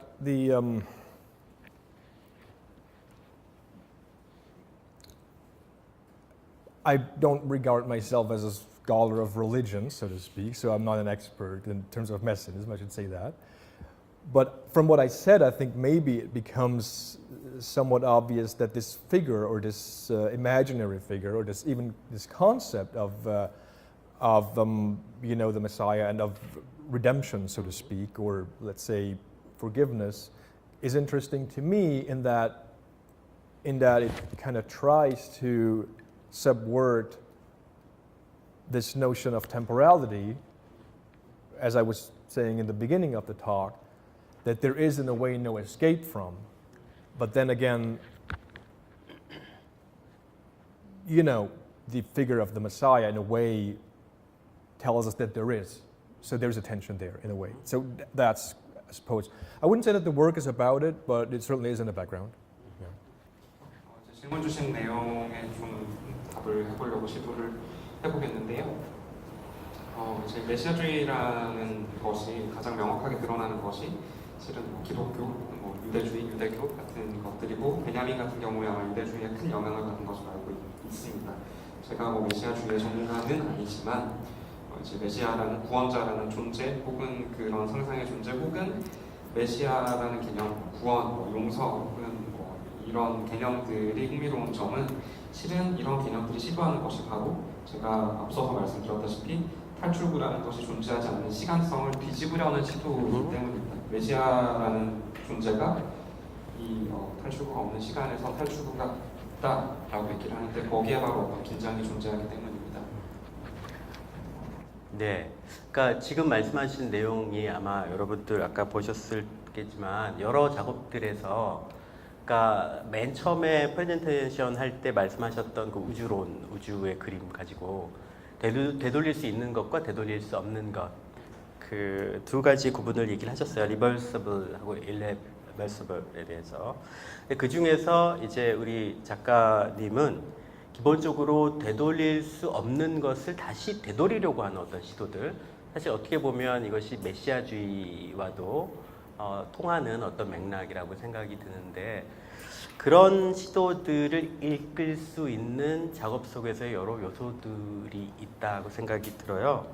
그게 아까 예를 들면 아까 서처에서도 그 두 대화, 그러니까 베냐민과 가따리가 대화하는 이 내용들을 레코드판으로 진행을 시키고, 그리고 사람들에게 이 질문을 받았었던 애초의 질문을 또 그 다음 사람이 또 이어서 또 계속 거기에 대해서 코멘트를 달게 하는 이런 방식이, 그러니까 계속 예를 들면 맨 처음 사람이 저 질문에 서처가 뭐라고 생각하느냐라는 질문에 대해서 대답을 썼을 때 그것을 두 번째 사람이 또다시 거기에 대해서 대답을 쓰게 되면 애초에 가지고 있었던 대답의 확정성이 다시 흐트러지게 되는 거잖아요. 그래서 이런 방식으로 뭔가 되돌릴 수 없다라고 생각되는 것을 어떤 식으로든지 되돌리려고 하는 이런 아이디어를 작업에서 볼 수 있지 않을까 하는 생각을 좀 해봤습니다. 거기에 대해서 한번 말씀해 해주시겠습니까? So in many works by the artists, I mean, as mentioned in while we were discussing the notion of cosmology, where there are concepts of something that's reversible and something that's irreversible. But it seems that you are trying to reverse some things that are considered irreversible, and that's maybe the point of connection between Messianism and your practice. And there are certain elements, for example, regarding the piece, The Searcher, and also the piece with Benjamin and Guattari exchanging thoughts. Mm-hmm. For example, you make people continue the previous response by another person, because when someone is responding to the answer of the previous person, by doing so, the certainty of the previous response is disturbed, for example. Right. Mm-hmm. So in a way, I think I see that you are trying to reverse those irreversible elements in your work, I think. Right. Okay, so I think that's a very interesting observation. You know, at the time, speaking of certainty, at the time, that was 2011, blockchain had just become a thing, you know, in a way for a year or two. And as some of you may know, it's actually based on this idea of this chain this chain that in fact is based on certainty. You know, that's why it's such a strong concept. So anyway, at the time, I was that was somewhere in the background, I would say. And yeah, the idea of reversing the irreversible, so to speak. But I guess I should say that it's interesting to think about, you know, what is not reversible. At the same time, you know, much of my work, or at least my thinking, is, you know, is of course concerned with that which, let's say, which is reversible, like which we can give form to. So it's a political idea, basically. Like politics is that which we, or like plasticity in the way that Catherine Malabou talks about. No, it's this, you know, we can receive form from outside, but also there is the sense that we're active agents. And so I think it's a very important idea to be aware of that fact, and I'm always trying to point it out in my work. I'm not an activist artist necessarily speaking, although some of my work is more community-based and concerned with these things. But this idea of politics and how to give form within a larger system that may be irreversible. So maybe I'm somewhat touching upon what you said in that way. There is, otherwise it would sound to me like I'm far from taking a too passive position, as in like, okay, things just happen and you know, what can we do about them? So it's the opposite. We can do something about them. 그래서 이제 김남수 교수님이 말씀해주신 것이 저희 작업에 대해서 매우 흥미로운 관찰이라고 생각을 하는데요. 배경에 대해서만 일부를 좀 말씀드리면 2011년이라는 그 시간에 대해서 지금 그때가 블록체인이 등장한 해이기도 합니다. 근데 블록체인이라는 것이 사실은 블록체인에 한번 기록된 것을 절대 바꿀 수 없다라는 어떤 확정성이라는 것을 기반으로 한 개념이었거든요. 그래서 이제 되돌릴 수 있는 것, 되돌릴 수 없는 것에 대한 문제들에 대해서 좀 말씀드리자면 사실은 그것이 상당히 정치적인 생각일 수도 있고, 그리고 이제 캐서린 말라브의 텍스트에 등장하는 가소성이라는 개념이랑도 연관이 될 수 있는데요. 이를테면 우리가 어떤 우리의 외부에서 만들어진 형식이라는 것을 받아들이게 되지만 실은 우리가 그것에 대해서 뭔가를 할 수 있는 주체성을 가지고 있는 주체라는 것이죠. 그래서 그런 사실을 자각하는 것이 매우 중요하고, 제가 물론 커뮤니티 기반의 어떤 작업들을 하지만 어떤 시민운동가는 아니지만 더 큰 바꿀 수 없는 체제 내부에서도 어떤 형식을 우리가 만들어낼 수 있다라는 것을 얘기한다는 측면에서 그것은 매우 정치적인 부분이라고도 할 수 있을 것 같습니다. 네, 그거와 관련이 되어 있는 건데요. 사실 우리 스스로가 메시아나 신적인 존재가 아닌 한 우리가 살고 있는 세계 속에서 이미 이루어졌었던 것, 한번 행해진 것을 다시 되돌리려고 하는 시도는 결국은 반복을 통해서 이루어질 수밖에 없잖아요. 예를 들면 한번 내뱉었던 말을 이렇게 했는데 아 이거 아니야 이렇게 얘기하거나 아까 봤었던 것처럼 글씨를 써놓고 이거 아니야라고 글씨를 무효화시키거나 어쨌든 우리에게 있어서 이루어졌었던 것을 다시 리버서블하게 만들 수 있게 하기 위한 시도는 결국은 반복을 통해서 이전에 행해졌었던 것을 무효화시키고 이거 아니야 부정하고 하는 계속적인 반복을 통해서 이루어질 수밖에 없다는 생각이 들고 그런 제스처들이 작업 여기저기에서 드러나는 것 같아요. 그러니까 아까 레코드판도 그렇고 여기 이제 이 대답을 하는 여기에서도 그러하고요. 그러니까 두 대화를 아까 보셨지만 베냐민하고 그 펠릭스 댄스 속에서는 두 명의 텍스트들이 계속 겹쳐지죠.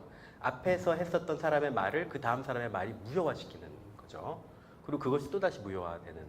그러니까 뭔가 이제 그 되돌릴 수 없는 것을 되돌리려고 하는 세속적인 시도라고 할 수 있을 만한 어떤 것인데, 그러니까 문제는 우리에게는 그런 시도가 보시는 것처럼 결과적으로는 무의미를 양산한다는 거죠.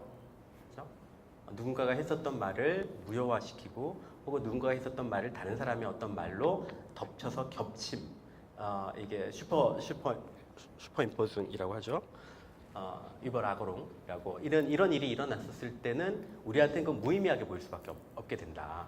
그냥 보이지 않는 텍스트가 되거나 읽히지 않는 말이 되거나 하는데 그런 모순에 대해서 이렇게 작업을 하시는 분께서 어떻게 생각하시는지 여쭤보겠습니다.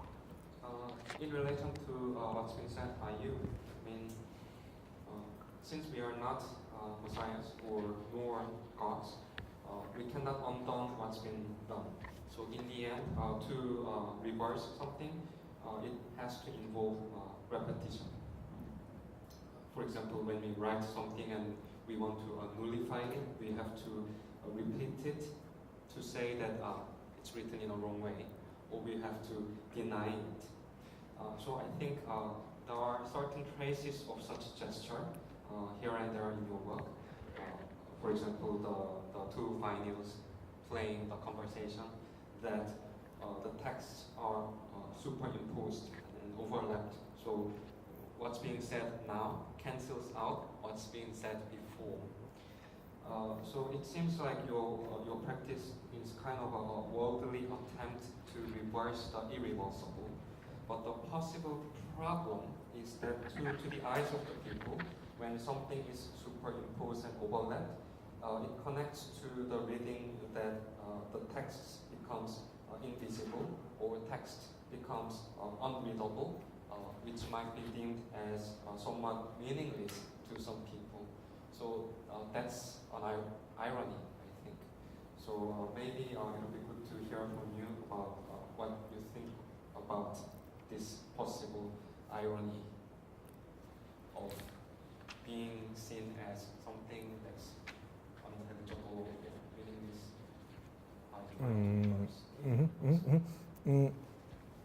Okay, there's a couple things for me to pick up on. Okay, so this idea of the most important one being the last that you said, but this idea of, well, maybe I should just pick up on that because it's the most important. I mean, I actually don't, I'm not sure that, I'm not saying you're implying this, but I basically never work with any concept of irony at all. I mean, for me, it's completely meaningless. No, it's like either I'm doing something somewhat serious or not, but the methodology of irony is useless for me, not interesting. That's not what you're saying. You're saying there's an irony in that in that what is intended to have meaning may end up not having any, from what I understand. I'm not sure I'm completely certain as to what exactly you're referring to, but I suppose that there is that danger in a way. Or let's say, I've been also asked by people, and we had this brief discussion also, you know, when I was saying that the result of this project, of the searcher project, was this text. So people asking me, okay, so now what are you going to do with it? And is the piece finished? Is it not? I mean, from my perspective, I was asking that same question, right? But in the end, I was asking myself, well, what if I had done a sculpture? What if I had done a painting, inviting people to take part in that? We end up with a form. There's a form, no? Whatever it is. So the text is also a form. It's not for me to take it further necessarily. I just accept it for what it is. And it's just out there. No physical manifestation. And you can say that, doesn't it just end up being a mess of signifiers and not really meaning anything? Potentially that's true. I mean, also because it's out of my control as to what people contribute. So it could be nonsense. I mean, again, that doesn't make sense. It's not for me to judge what they do. I accept anything, right? That's the concept of the work. It could be meaningless, so to speak, you could say that. But I'm less concerned with content, because the content is none of my business here. It's more like method, no? And how to produce something. And again, this idea of what I was getting at with my studio view is that you combine things, you combine lots of things, you combine things that there's like a critical mass, and something will kind of pop up, like in a particle accelerator. No, you accelerate things to speed of, whatever speed, and something pops up, and you analyze it, and you see if it's useful or not. And it could be meaningless, right? I mean, lots of that which comes out is going to be meaningless and nothing. But then all of a sudden, there's something that you can make use of.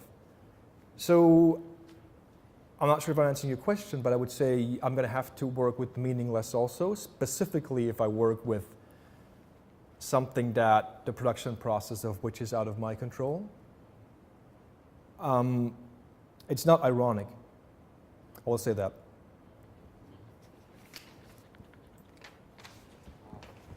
이제 몇 가지 말씀을 주신 것 같은데 마지막에 주신 부분이 제일 중요한 질문이라고 생각을 합니다. 사실 방법론적인 측면에서 제 작업이 어떤 역설이라는 것을 활용하고 있지는 않다고 생각을 하고요. 그럼에도 불구하고 이제 김남시 교수님이 말씀해 주신 것처럼 이제 의미를 가지려고 하는 시도가 어떤 무의미로 끝나는 역설에 처할 수도 있는 위험이 있다는 부분에 대해서는 이해를 하겠습니다. 하지만 그런 위험이 있다는 점은 알고 있지만, 그리고 또 사람들이 저에게 질문을 하는 것들이 예를 들어서 더 설철 같은 프로젝트 같은 경우에 결과물로서 어떤 텍스트가 나오게 됐는데 그게 끝이냐, 그거 가지고 앞으로 어떤 것을 더 할 것이냐, 이런 질문들을 하는데, 저도 그 질문을 스스로에게 해보았는데, 만약에 그러면 이 작업을 어떤 조각이나 회화로 풀어냈으면 어떻게 됐을까라고 물어봤을 때, 결과적으로는 조각이나 회화라는 어떤 형태라는 것이 남게 되고, 그것을 그냥 작업의 결과물로 받아들일 텐데, 그러면 이렇게 남아있는 텍스트라는 것도 똑같은 관점으로 받아들일 수는 없는 것일까? 비록 물리적인 어떤 현현이 없다고 하더라도, 혹은 어떤 이 결과물이 어떤 기표와 숫자가 복잡하게 뒤섞인 그냥 덩어리가 아니냐라고 누군가 묻는다면, 사실 어쩌면 맞을지도 모르지만 제가 생각하기에 사람들이 뭘 하든지 간에 그것을 받아들이는 것이 애초에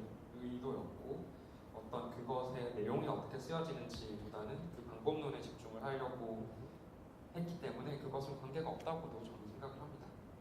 어떻게 보면 마치 어떤 입자 가속기처럼 많은 요소들을 넣어서 가속을 시켰을 때 무엇인가가 튀어나오게 되면 그것을 그제서야 분석을 해서 이게 과연 사용을 할 수 있는 것인지 없는 것인지 이렇게 보는 것과도 같은 거라고 할 수 있겠는데요. 그렇기 때문에 그 과정에서 나온 것들 중에 다수가 의미가 없는 것일 수도 있습니다. 하지만 이런 것조차 작업조차도 받아들이는 작업 과정을 제가 통제할 수 없는 작업의 경우에는 그러한 결과조차도 받아들이는 것을 생각을 하고 있습니다. 제 플로우의 아. 질문들을 좀 받아봤으면 좋겠는데요. 뭐, 혹시 들으시면서 질문 있으셨던 분이 편하게 Questions from the floor. 퀘스천. 의미가 있을 수도 있고 무의미할 수도 있고 하시는 질문 몇 가지 해보고 있습니다. 첫 번째는 그 단일 불행, 이게 듀슈얼 도르프 미술대학에서 단일 불행의 비교하여 공부했다고 했는데 그 단일 불행이 프랑스 사람인가요? 독일 사람인가요?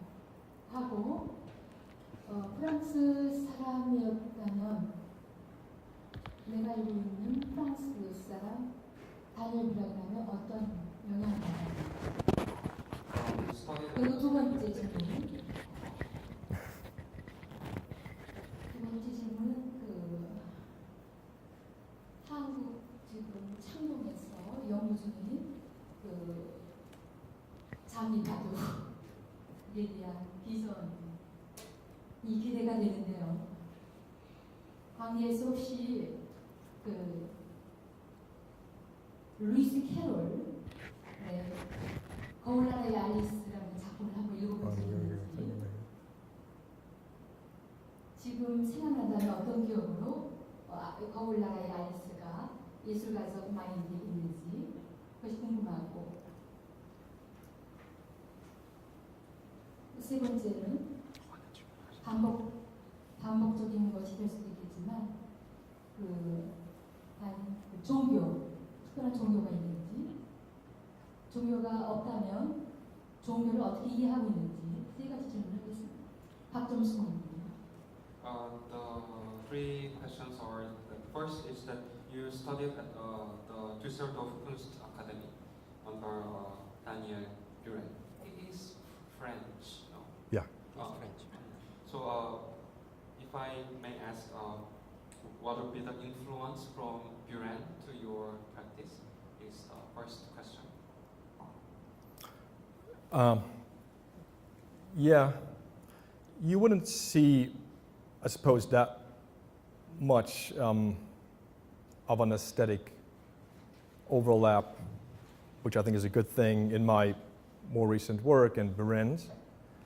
The influence of that of studying with Daniel was for me, I would say, two things, which is a notion of the importance of a specific site, location, and context. And the other one is a notion of critical thinking, of how art can critically intervene within a, let's say, cultural, historical, political context. These two things were the most significant for me. 사실 저의 작업에서 다니엘 비렌 작업의 어떤 미학적인 부분이 겹쳐서 보이지는 않는다고 생각하는데요. 그리고 그것이 상당히 좋은 일이라고 생각을 하는데요. 제 비렌에게 영향을 받은 두 가지를 말씀을 드리자면 첫 번째는 특정한 장소의 맥락을 작업에 있어서 어떻게 생각하는지에 대해서 고민하게 해주는 것. 그리고 두 번째는 예술이 어떤 문화, 역사, 정치적인 부분에서 어떤 식으로 개입할 수 있는지에 대해서 비판적인 사고를 수행하는 것. 이렇게 두 가지 영향을 받았다고 말씀을 드릴 수 있을 것 같고요. And second question is that regarding your research of Go Baduk here in Korea, Yeah. maybe have you thought about Lewis Carroll's Alice in Wonderland in relation to that research? Well, honestly, I've worked in the past with ideas of Carroll, but I would love to hear more about what you're referring to precisely, because. 과거에 이제 루이스 캐럴의 소설과 관련된 작업을 진행을 하기도 했었는데요. 질문 주신 내용에서 이제 어떤 방향에서 이제 그 루이스 캐럴 작업을 언급하셨는지 좀 말씀을 해주시면 좋을 것 같아요. 이것이 루이스 캐럴의 거울의 아리스의 책인데요. 그러다 보니까 체스판이 나오고 체스팀이 나오고 오히려 내가 프랑스 유학 중에 그 알리스의 가정교사로 저기서 가정교사를 하시는데 한국어로 그래서 그 알리스하고 장기를 두기도 했고 그 집에 대리석으로 된 그 체스판이 있더라고요. 졸과 말이 있는 그런 것들이 이 책을 읽으면서 갑자기 여러 가지 연상되고 기억이 되면서 우연히 오늘 또 바둑판을 보면서 그냥 의미가 있는 듯 없는 듯 질문을 하는 거예요. 어떻게 생각합니다.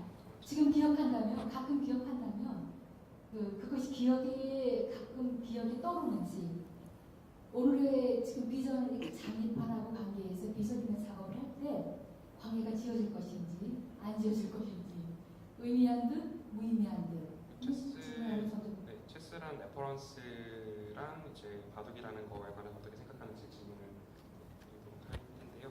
So as you know, there are many references being made in Lewis Carroll's piece about the game of chess, and also the figure of the chessboard Right. as a reference. So Yeah, I was thinking as you were speaking, I was thinking that must be the reference. But I honestly have that's a good point that I would like to look into. I have to say I have not really taken that into consideration. So I'm thankful for the reference. 사실 이제 한글로 설명 주시는 동안 지금 말씀해주신 부분을 여쭤보시는 게 아닐까라고 생각을 하고 있었는데요. 사실 뭐 작업에 있어서 이제 그런 부분을 생각하면서 루이스 캐롤 작품은 아직 살펴보지는 못해가지고 이제 잘 언급을 해주신 덕분에 한 번 더 살펴봤으면 좋을 것 같고요. And the last question is that if you ever have a religion and if you don't have a religious belief, maybe it would be good to hear from you about your idea of own religious beliefs. Yeah, I mean, I was basically brought up Christian, but not necessarily religious. At this point, I've left the church, and I refer to myself more as an agnostic atheist, so to speak. I have, however, a substantial interest in religion from a more materialist cultural perspective. So, but I myself am not religious. 사실 이제 어릴 때 기독교를 믿는 집안에서 자라기는 했지만 지금은 사실 종교가 있다기보다 무신론에 가까운 상태이고요. 종교에 대해서 접근할 때 어떤 물질주의적인 문화에서의 이 종교에 관해서 좀 흥미롭게 바라보는 편이라고 그 정도로만 말씀드릴 수 있을 것 같습니다. 네, 저희 약속된 시간이 다 됐는데 질문해 주셔서 Hi. Just to continue the discussion on text being meaningful or meaningless. So I just had the discussion with a friend here, just right before we are coming here. What if someone writes in a different language? Like, what if someone writes in Arabic or Korean or Hindi?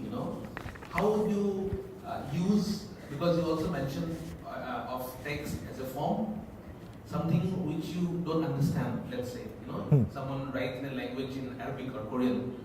How would you maybe, I don't know if you have got something of that kind, but how do you think you can use the text which you do not understand the meaning of it? 사실은 오늘 이 발표 자리에 오기 전에 동료랑 좀 얘기를 했었던 부분인데요. 예를 들면 한국어라든지 아니면 힌디어 같은 다른 언어로 텍스트라는 것이 형식이라는 말씀을 주셨는데 텍스트를 누군가 쓴다면 아랍어나 한국어 같은 것으로 혹은 이미 그런 경험이 있으신지 모르겠지만 이해하지 못하는 어떤 언어로 쓰여진 텍스트가 있을 때 그걸 어떻게 활용하실지 여쭤보고 싶습니다. Yeah, so that's a good point. The tricky thing for me was I had to establish certain restrictions as to what people could or could not contribute, because I couldn't accept drawings, for example, because I wouldn't be able to process them digitally, so they wouldn't fit into my scheme, so to say. I was thinking about what would happen if someone would want to do what you just pointed towards. It actually didn't happen, but it would have been acceptable, as in it would have, I would have been able to integrate that within the flow of text that I was aiming to produce. But there's a larger point that you make that doesn't refer only to the piece, right? That is interesting, and I think I was talking about this briefly with the text piece on this floor, which I was using German as I was working in Germany and for other reasons. If I was to do this here, for example, I think I said this, I would probably be inclined to use Hangul. But what would that mean? Already, I would not speak that language. I wouldn't understand necessarily. I wouldn't have the same relationship to the language. Of course, I would get translation and everything, but it wouldn't be the same thing. So it's a very interesting notion of to work, as you point out, with different languages. And what do you make of the fact that most you're not going to speak, not going to understand, they're not going to be immediately accessible to you, and how to work within that context? It's a very interesting idea to me, because it's like working in a different culture. That, you know, then there's also the question, how can you actually speak for that culture as an outsider? And that may open something up, and it may close down other things, and it's a way of negotiation, right? To figure out what you can and cannot do. So that's a very interesting point. I guess that's all I have to say at this right now. But I didn't have the problem that you were specifically alluding to in that piece, but the larger point is very significant, I would say. Yeah. 이제 더 설치화라는 작업의 경우에는 사실 사람들이 어떤 형태로 기여를 할 수 있는지 제약을 좀 두어야만 했습니다. 예를 들어서 드로잉으로 이렇게 대답을 하는 거는 불가했는데요. 왜냐하면 제가 디지털적으로 그걸 처리를 할 수 없었기 때문에 지금 질문자께서 말씀 주신 대로 제가 이해하지 못하는 언어로 누군가 쓰는 일은 사실은 일어나지는 않았습니다. 하지만 만약에 그런 일이 있었다고 하더라도 그대로 두었을 거라고 생각이 드는데요. 질문 주신 내용은 사실 그 특정한 작업에서뿐만 아니라 더 넓은 맥락에서 다른 작업에서도 그러면 어떻게 하는지에 대해서 말씀을 주셨는데, 제 지금 프레젠테이션 중에 독일어로 된 독일에서 했던 작업을 하면서 만약에 이걸 한국에서 했으면 한글로 할 거라고 제가 말씀을 드렸는데, 그랬을 때 제가 그 한글이라는 언어를 말하지도 못하고 이해하지도 못하기 때문에 나와 언어의 그 관계도 다르기 때문에 더 이상 그게 같은 작업이 아닐 수도 있다는 생각이 듭니다. 왜냐하면 그 언어의 대부분을 제가 말도 하지 못하고 이해도 하지 못하고 접근하지도 못하기 때문에요. 하지만 지금 지적해 주신 부분이 상당히 흥미로운 맥락이 있다라고 생각을 하고, 어떤 언어의 외부자로서 그것에 대해서 어떻게 말할 수 있을 것인가. 물론 당연히 어떤 가능성들이 열리는 만큼 어떤 부분은 닫히는 부분도 있을 텐데요. 지금 상태에서 이제 제가 이 질문에 답할 수 있는 부분은 딱 여기 정도까지인 것 같습니다.